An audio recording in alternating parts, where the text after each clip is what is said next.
Lecturer costume design and dress making, government women polytechnic college Bikaner. बच्चों, आज हम PME की यूनिट 2 के topic characteristics of small business के बारे में पढ़ेंगे।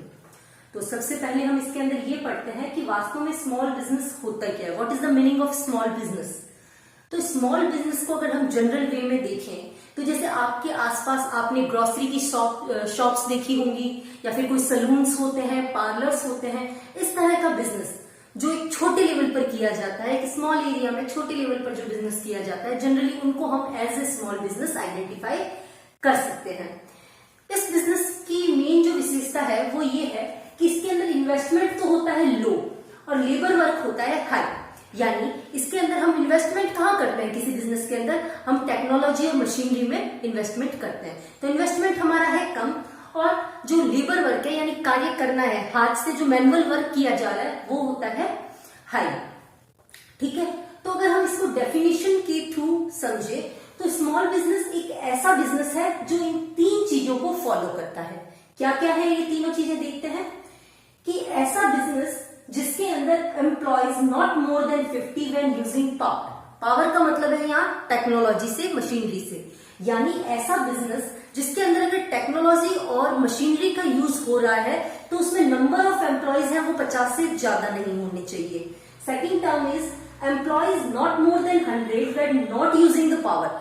और वहीं अगर आपके बिजनेस के अंदर पावर का यूज नहीं हो रहा है, मतलब टेक्नोलॉजी और मशीनरी यूज नहीं हो रही है, ऐसे में वहां पर एम्प्लॉयज 100 से ज्यादा नहीं होने चाहिए। And third term is capital investment is not more than 5 lakh. मतलब जो हम कैपिटल इन्वेस्टमेंट कर रहे हैं मशीनरी वगैरह पे या फिर हमारी टेक्नोलॉजी पर जो इन्वेस्टमेंट कर रहे हैं वो 5 लाख से ज्यादा का नहीं होना चाहिए। अगर हम कोई भी बिजनेस इन तीनों चीजों को फुलफिल करता है तो वो बिजनेस स्मॉल बिजनेस कहलाता है। तो ये होता है स्मॉल बिजनेस क्या होता है और इसका अर्थ क्या होता है। ये जो स्मॉल बिजनेस है इसके कुछ कैरेक्टरिस्टिक्स के बारे में हम लोग बात करेंगे। आप लोगों को ये तो समझ में आ गया कि स्मॉल बिजनेस क्या था। ऐसा बिजनेस जो लेबर ओरिएंटेड है, उसका मैक्सिमम वर्क है वो लेबर के थ्रू मैनुअली हो रहा है, उसके अंदर जो प्लांट पर, मशीनरी पर इन्वेस्टमेंट है वो कम हो रहा है। तो इससे हमें एक चीज समझ में आती है कि ऐसा बिजनेस या स्मॉल बिजनेस जो होता है उन कंट्रीज में ज्यादा होता है। जैसे जो हमारी डेवलपिंग कंट्री है, विकासशील देश है, वहां पर इस तरह के स्मॉल बिजनेसेस ज्यादा संख्या में होते हैं। इसका कारण क्या है? इसका कारण यह है कि वहां पर लेबर वर्क करने के लिए लोग तो बहुत सारे हैं, बट वहां पर मनी इन्वेस्टमेंट नहीं है, क्योंकि गवर्नमेंट के पास इतना पैसा नहीं है कि वो बड़ी इंडस्ट्रीज के अंदर ज्यादा इन्वेस्टमेंट कर सके, तो वहां पर स्मॉल बिजनेसेस ज्यादा होते हैं। और वहीं अगर हम डेवलप्ड कंट्री यानी जो विकसित देश है उनके बारे में बात करें तो वहां स्मॉल बिजनेस जनरली कम होते हैं। क्यों? क्योंकि वहां ऑलरेडी टेक्नोलॉजी इतनी ज्यादा है, टेक्नोलॉजी में इन्वेस्टमेंट करने के लिए पैसा इतना ज्यादा है कि वहां पर ज्यादातर बड़ी इंडस्ट्रीज ही स्टेबल की जाती है। तो जो स्मॉल बिजनेसेस है उसके अंदर मैनुअल वर्क ज्यादा होगा, इन्वेस्टमेंट और uses of technology and machinery कम होगा। ठीक है, तो अब हम बात करते हैं स्मॉल बिजनेस के कैरेक्टरिस्टिक्स के बारे में। तो मेन 10 कैरेक्टरिस्टिक्स हैं जिनको हम वन बाय वन स्टडी करेंगे। First one is the own by single और फ्यू पर्सन। जो स्मॉल बिजनेसेस होते हैं वो जनरली किसी एक व्यक्ति द्वारा या फिर कुछ व्यक्तियों के द्वारा चलाए जाते हैं। यानी कि इसके अंदर या तो आपको सोल प्रोप्राइटरशिप देखने को मिलेगी या पार्टनरशिप देखने को मिलेगी। जैसे आप ग्रोसरी शॉप देखते हो तो वो जनरली एक व्यक्ति के द्वारा चलाई जाती है, या आपने जैसे सलून्स वगैरह कुछ देखे हो तो 2, 3, 4 लोग मिल करके इस तरह के बिजनेस को चलाते हैं। Second one is the personal touch. अब क्योंकि जो बिजनेस है वो किसी एक व्यक्ति के द्वारा ही वो कंप्लीटली उसको मैनेज किया जा रहा है, उसमें इन्वेस्टमेंट भी वही व्यक्ति कर रहा है, उसको मैनेज भी वही कर रहा है, सारे काम वो कर रहा है, तो वो जो ऑनर होता है वो बिजनेस की डे टू डे एक्टिविटीज में कंप्लीटली पार्टिसिपेट करता है। तो ऐसे में उसका अपने बिजनेस के साथ में पर्सनल टच डेवलप हो जाता है और बिजनेस से जुड़े हर पहलू की जानकारी उसको रहती है। Third one is the independent management. अब जो मैनेजमेंट है क्योंकि वो एक सिंगल पर्सन द्वारा या फ्यू पर्संस के द्वारा कंडक्ट किया जा रहा है, तो ऐसे में जो बिजनेस से रिलेटेड मैनेजमेंट का जो काम है वो पूरी तरह से उसी पर्सन पर डिपेंड करता है। उसी के द्वारा स्वतंत्र रूप से, जो उसका मालिक है उसके द्वारा स्वतंत्र रूप से उस बिजनेस को चलाया जाता है। Dominance of labour. मैंने पहले भी बताया कि ये जो स्मॉल बिजनेसेस होते हैं जनरली लेबर वर्क पर कंप्लीटली डिपेंड करते हैं, यानी इसमें ज्यादा से ज्यादा काम मैनुअली किया जाता है। अब इसका एक एग्जांपल लें, जैसे बीड़ी बनाने का काम होता है, जो ग्रामीण इलाके हैं वहां पर बीड़ी बनाई जाती है, जिसके लिए जनरली लेबर जो होती है वो हाथ से ही सारा काम करती है, पत्तियों को तोड़ना, उसमें तंबाकू फिल करना, देन उसको गोल घुमाना एंड इसकी पैकेजिंग। तो वहां पर जनरली मशीनरी का, टेक्नोलॉजी का कोई यूज नहीं होता है और मैनुअल वर्क जो होता है वो ज्यादा से ज्यादा किया जाता है। तो लेबर की हमेशा ही इसके अंदर डोमिनेंस रहती है। Fifth one is the limited investment. अब हमारे पास पैसा है ही नहीं तो इन्वेस्ट कहां से करेंगे? अगर पैसा ही होता, इन्वेस्टमेंट ही होता तो हम मशीनरी नहीं लगा लेते। तो इस तरह के जो स्मॉल बिजनेसेस होते हैं उनमें इन्वेस्टमेंट जनरली क्या होता है? लो होता है, कम होता है, यानी मेन फोकस है हमारा लेबर पर, नॉट ऑन द मशीनरी। ठीक है।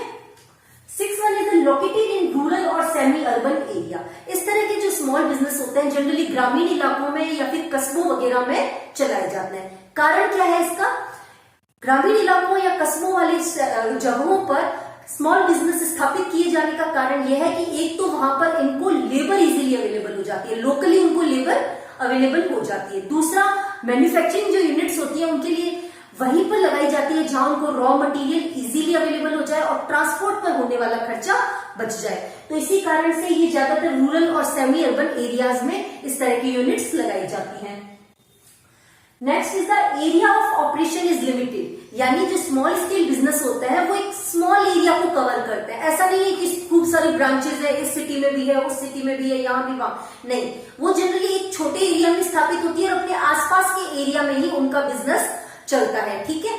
जैसे ग्रोसरी शॉप का अगर हम एग्जांपल लें तो एक ग्रोसरी शॉप जनरली अपने आसपास की 3-4 गलियों वाला का एरिया जो है या फिर एक मोहल्ले का जो एरिया है उसको कवर करती है, यानी वहां के लोग हैं वो उसके बिजनेस के लिए उसके कांटेक्ट में आते हैं। तो इनका एरिया ऑफ ऑपरेशन जो होता है वो लिमिटेड होता है।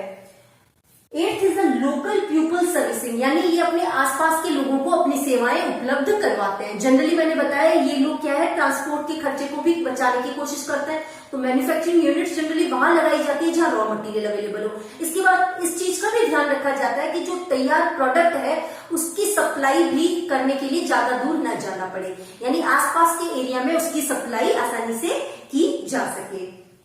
Ninth one is the gestation period is short. तो सबसे पहले हम ये देखिए गेस्टेशन पीरियड क्या है। देखो बच्चों, हम कोई भी बिजनेस शुरू करते हैं तो उसके अंदर पैसा लगाते हैं, इन्वेस्टमेंट करते हैं।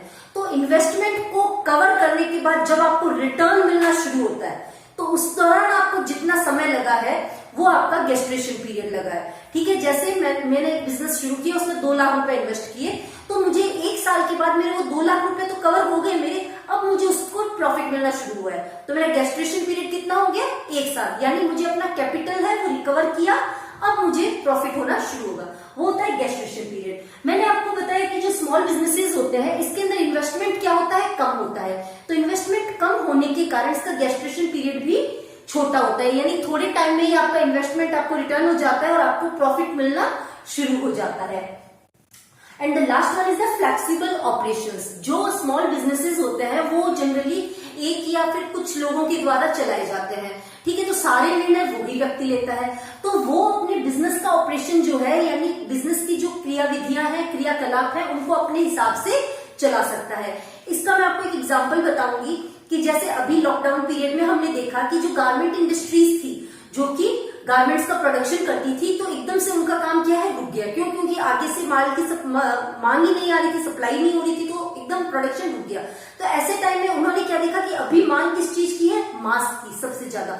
तो उन लोगों ने अपने मास्क का प्रोडक्शन, क्योंकि मशीनरी उनके पास थी, सारी लेबर थी, तो उन्होंने इस पीरियड के बाद में मास्क का प्रोडक्शन करना शुरू कर दिया। क्यों? क्योंकि डिमांड बेसिस पे, कि मार्केट में इस चीज की अभी डिमांड है। तो इस तरह से जो स्मॉल बिजनेसेस होते हैं वो अपने ऑपरेशंस को, यानी अपने काम को डिमांड के अकॉर्डिंगली फ्लेक्सिबली कन्वर्ट कर सकते हैं। इसके लिए उन्हें ज्यादा कुछ चेंजेस करने की जरूरत नहीं पड़ती, कहीं से ज्यादा परमिशन लेने की जरूरत नहीं पड़ती। लेकिन अगर वही हम कंपनीज के बारे में अगर बात करें तो उनमें ऐसा करना पॉसिबल जनरली नहीं हो पाता है। ठीक है। तो बच्चों, ये हमने पढ़ा कि स्मॉल बिजनेसेस क्या किया जाता है, कहाँ किया जाता है, लेबर ओरिएंटेड किस प्रकार से है, और इसके अलावा कैरेक्टरिस्टिक्स ऑफ स्मॉल बिजनेस के बारे में हमने पढ़ा। आई थिंक आपको ये टॉपिक समझ में आ गया होगा। Thank you.